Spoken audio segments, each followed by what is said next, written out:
Akala ko natapos na ang lahat nang mawala siya. Pero hindi ko alam na ako mismo ang huling lihim na hindi pa nabubunyag. Pagkatapos kong magpaalam sa tunay kong ama, akala ko makakapag-move on na ako. Pero isang gabi, nawala ang pusa ko. At nang sinundan ko siya, ako pala ang hinahanap niya. Kinabukasan matapos kong makita si Papa, wala na ang pusa. Unang beses, tahimik ang bahay. Mas tahimik kaysa dati. At sa hindi ko maintindihang dahilan, mas natatakot ako sa pagkawala niya kaysa sa pagkawala ng mga tao. "Nasaan ka?" bulong ko. Gabi, bigla ko siyang nakita.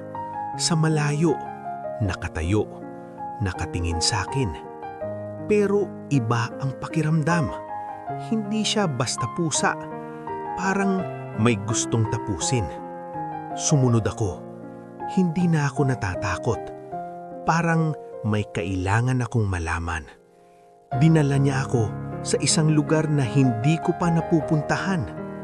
Tahimik, malamig, at puno ng lapida. Sementeryo. Kinabahan ako. Bakit dito? Pero tuloy-tuloy siya hanggang sa huminto sa isang puntod. Lumapit ako at binasa ang pangalan. Hindi ako makahinga. Hindi ako makaganaw. Dahil ang pangalan na nakasulat ay pangalan ko, kapanganakan ko, at petsa ng kamatayan. 3 buwan na ang nakalipas, araw na namatay si Mama. Biglang bumalik lahat, ang aksidente, ang gabing yun, ang sakit.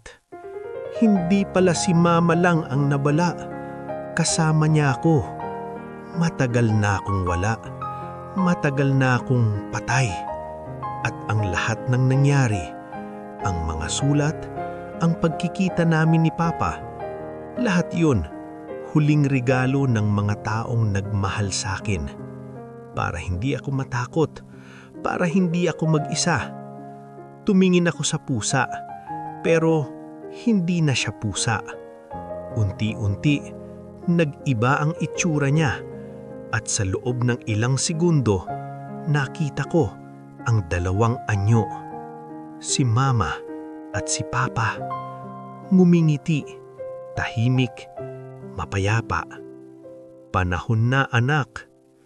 Napaluha ako, pero hindi na sa sakit, kundi sa kapayapaan. Dahil sa wakas, naiintindihan ko na. Hindi ako iniwan, hindi ako nag-iisa, at hindi ako nawawala. Dahil ang pagmamahal nila ang nagdala sa akin hanggang sa huling sandali. At sa isang pusang akala ko'y walang kwenta, natagpuan ko ang daan pauwi. Ang pagmamahal hindi natatapos sa buhay o kamatayan. Ito ang nagiging ilaw para mahanap natin ang daan kahit sa huli. Kung malalaman mong wala ka na pala sa mundong ito, pero binigyan ka ng pagkakataong maramdaman muli ang pagmamahal, pipiliin mo bang bumitaw o manatili kahit alam mong hindi na pwede?